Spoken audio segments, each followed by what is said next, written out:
ಬೆಂಗಳೂರು ಗ್ರಾಮಾಂತರ ಜಿಲ್ಲೆ ನೆಲಮಂಗಲ ತಾಲೂಕು ಮಣ್ಣೆಯ ವಿವಿಧೋದ್ದೇಶ ಪ್ರಾಥಮಿಕ ಗ್ರಾಮೀಣ ಕೃಷಿ ಸಹಕಾರ ಸಂಘ ಚುನಾವಣೆ ನಡೆಯಿತು. ಈ ಚುನಾವಣೆಯಲ್ಲಿ 12 ಜನ ನಿರ್ದೇಶಕರು ಗೆಲುವು ಸಾಧಿಸಿದ್ದು, ಅದರಲ್ಲಿ 5 ಜನ ಚುನಾವಣೆಯಲ್ಲಿ ಗೆಲುವು ಸಾಧಿಸಿದರೆ ಇನ್ನುಳಿದ 7 ಜನ ನಿರ್ದೇಶಕರು ಅವಿರೋಧಕವಾಗಿ ಆಯ್ಕೆಯಾಗಿದ್ದಾರೆ. ಸಾಲಗಾರರ ಕ್ಷೇತ್ರದಿಂದ 11 ಜನ ಆಯ್ಕೆಯಾದರೆ ಸಾಲಗಾರರಲ್ಲದ ಕ್ಷೇತ್ರದಿಂದ ಒಬ್ಬರು ಆಯ್ಕೆಯಾದರು. ದಿವಸ ಚುನಾವಣೆ ನಡೆದು ಏನು ನಮ್ಮ ಸಿಂಡಿಕೇಟ್ ಮೊದಲೇ 7 ಜನ ಅವಿರೋಧವಾಗಿ ಆಯ್ಕೆ ಮಾಡಿದ್ದು, ಹನುಮಂತೇಗೌಡರು ನಾವೆಲ್ಲ ಸೇರ್ಕೊಂಡು ಸಾರ್ವಜನಿಕರು ಸೇರ್ಕೊಂಡು ಅವಿರೋಧವಾಗಿ 7 ಜನನ ಅವಿರೋಧವಾಗಿ ಆಯ್ಕೆ ಮಾಡಿದ್ದು. ಇನ್ನು 5 ಜನಕ್ಕೆ ಸಿಂಡಿಕೇಟ್ ಮಾಡ್ಕೊಂಡು ನಾವು ಎಲೆಕ್ಷನ್ಗೆ ಹೋಗಿದ್ದು. ಆ ಎಲೆಕ್ಷನ್ನಲ್ಲಿ ಸಾರ್ವಜನಿಕರು ನಮ್ಮ ರೈತ ಬಾಂಧವರು ಎಲ್ಲರೂ ಒಟ್ಟಿಗೆ ಸೇರಿ ನಮ್ಮ 5 ಜನನ ಗೆಲ್ಲಿಸಿದ್ದಾರೆ.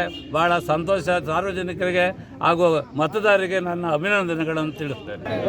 ಇವತ್ತು ನಮ್ಮ ಸೀತಾರಾಮಣ್ಣವರ ನೇತೃತ್ವದಲ್ಲಿ, ನಮ್ಮ MLA ಅವರ ನೇತೃತ್ವದಲ್ಲಿ ಕಾಂಗ್ರೆಸ್ ಟೀಮು ಎಲೆಕ್ಷನ್ ಮಾಡಿತ್ತು.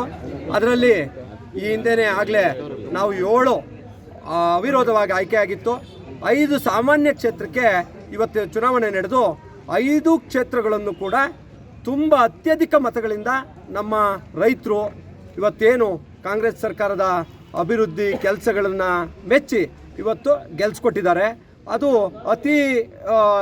ಅತ್ಯಧಿಕ ಮತಗಳಿಂದ ಗೆಲ್ಸ್ಕೊಟ್ಟಿರೋದ್ರಿಂದ ನಮ್ಮ ಮಣ್ಣೆ ವ್ಯವಸಾಯ ಸೇವಾ ಸಹಕಾರ ಸಂಘದ ಎಲ್ಲ ಸದಸ್ಯರುಗಳಿಗೆ ನಮ್ಮ ಈ ಕಾಂಗ್ರೆಸ್ ಮುಖಂಡರ ಆದಿಯಾಗಿ ಮತ್ತು ಎಲ್ಲ ಈ ಕಾಂಗ್ರೆಸ್ ಸರ್ಕಾರದ ಆದಿಯಾಗಿ ತುಂಬು ಹೃದಯದ ಅಭಿನಂದನೆಗಳನ್ನು ಹೇಳಕ್ಕೆ ಬಯಸ್ತೀನಿ. ಗೆಲುವು ಸಾಧಿಸಿದ ವಿವರಗಳು ಈ ರೀತಿ ಇದ್ದು, ಚಂದ್ರಶೇಖರ್, ಜಗದೀಶ್, ಕರಿಗಿರಿಯಪ್ಪ, ಚೌಡಯ್ಯ, ಮುತಾಂಜನೇಯ, ಲಕ್ಷ್ಮಮ್ಮ, ಹೊಸಳಯ್ಯ, MN ಪಾರ್ಥಸಾರಥಿ, H ಆಂಜನೇಯ, ದೇವರಾಜಯ್ಯ, ಪಾರ್ವತಮ್ಮ, ರಾಮಮೂರ್ತಿ ಜಯಗಳಿಸಿದ್ದಾರೆ.